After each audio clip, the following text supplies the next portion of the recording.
Linhas pretas e sinuosas formam a logo do curso Educação Especial na Perspectiva da Educação Inclusiva. Então, vamos lá. A diferença dos conceitos espontâneos e dos conceitos científicos. Vamos trabalhar isso mais um pouquinho. Slide. Ao lado do texto, foto. Uma menina com um carrinho de brinquedo nas mãos. Cotidianos ou espontâneos. Vocês podem encontrar com os dois nomes, tá? Pode aparecer cotidianos ou espontâneos. É aquilo tudo que a gente constrói a partir da experiência pessoal, concreta e cotidiana das crianças. Então, por exemplo, vou usar o exemplo que acabou de acontecer. Eu esqueci o nome elipse, né? Embora eu tivesse aprendido, eu tinha esquecido que isso tinha um nome próprio. Eu sabia que tinha um nome próprio, mas só não sabia qual era, né? E aí, alguém aqui já foi lá e me trouxe um nome que eu não dominaria se eu não soubesse que era um círculo achatado e puxado assim, esticado para os lados. O que é quando eu penso que é um círculo achatado? É um conceito espontâneo, né, gente? Porque o círculo achatado eu junto alguma coisa que eu já sabia e tento dar àquilo uma explicação. E aí a gente tem vários exemplos que as crianças vão, a partir do seu cotidiano, construindo conceitos espontâneos. Lá na primeira aula, eu acho que eu usei esse exemplo com vocês, mas vou usar novamente porque eu acho que ajuda. As crianças pequenas sabem dividir. As crianças pequenas não têm o menor... Claro que não uma divisão gigante, né? Mas uma divisão... Sei lá, se eu trago 10 balas e eu tenho 2 crianças, elas vão dividir 5 a 5, se não tiver ninguém fazendo maldade com o outro, né? Mas eles vão dividir, nem que seja uma para você, uma para mim, uma para você, uma para mim, e eles têm noção clara da divisão. É um conceito espontâneo que eles estão construindo no cotidiano deles, na cultura que eles estão inserindo. Porque se a gente pensasse que se a gente fosse animal, qual era a tendência, se a gente fosse animal, só animal, sem a dimensão cultural e social? Qual é a tendência quando eu encontro uma coisa muito gostosa? Pegar tudo para mim e comer sozinha. Não é assim? Se um cachorro encontra um pedaço de carne, eu tenho 2 cadelas. Se eu der mole com um bife de alcatra e uma delas pegar, ela não vai pensar que tem que dividir com a coleguinha, né? Com a irmãzinha canina. Ela não vai dividir com a irmãzinha, ela vai comer tudo. Mas nós, por estarmos inseridos na cultura, a gente percebe que as coisas... Tipo, minha mãe trouxe 10 balas para 2 filhos, é para ser dividido, né? E aí, inicialmente, eu aprendo a dividir no cotidiano, fazendo as coisas no cotidiano. E aí vamos avançar mais um pouquinho. No slide, foto de crianças ao redor de uma mulher. Os conceitos científicos. E como é que eles são acessíveis às pessoas?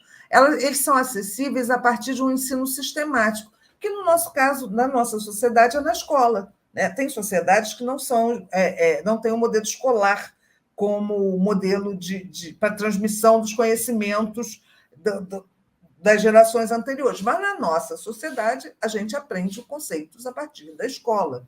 E esses conceitos não seriam acessíveis às crianças se não fossem mediados por outra pessoa. Quer dizer, o fato de eu estar no mundo construindo conceitos espontâneos dificilmente transformaria esse conceito espontâneo num conceito científico. E aí, vamos lá. Não se preocupem, vocês viram a mensagem, eu vou repetir aqui alto. Hoje não teremos lista de presença. Relaxem, assistam a aula, não precisam ficar perguntando sobre a lista de presença. Aí vamos continuar. Vou dar um outro exemplo que eu acho que talvez fique um pouco mais claro, e que eu acho que eu também já dei, mas eu gosto dele. Então, vamos lá. Você sabe atravessar uma rua, né? Mesmo fora do sinal. Você vê um carro vindo lá longe, você tem ideia se dá ou não dá para você atravessar, certo? Ali já tem um conceito espontâneo um bocado sofisticado, né? Porque se você pensar, você está ali avaliando velocidade, distância, uma série de aspectos que estão presentes naquele processo. Agora, quando você vai estudar física na escola, você aprende a calcular a velocidade, você aprende a calcular tudo isso que você fazia, vamos chamar de intuitivamente. Não é intuitivo porque a gente está num contexto cultural onde eu sei o que é carro, eu tenho uma ideia de qual é a velocidade de um carro, eu já vivi isso em outras situações, então não é uma coisa de pura intuição, né? Tanto que animaizinhos soltos numa rua podem morrer atropelados com mais facilidade do que uma pessoa que cresceu numa sociedade que tenha carros, né? Uma sociedade motorizada. Mas aí a gente vê claramente a distinção entre o que é um conceito espontâneo e o que é um conceito científico. Uma pizza, por exemplo, todo mundo sabe dividir uma pizza em casa. Todo mundo sabe, mesmo as crianças menores. Cara, o que a gente aprende na escola é o conceito de fração. O conceito de fração trabalha cientificamente com um conceito espontâneo que os sujeitos já elaboram a partir da sua vivência na sociedade. Então, o mais legal do Vygotsky é que ele retoma a nossa importância. Porque lá para o Piaget, lembra que a criança, em interação com os objetos, ela vai problematizar o mundo e vai se desenvolver. Vygotsky diz, Nananina, não. Ela não vai se desenvolver neste nível.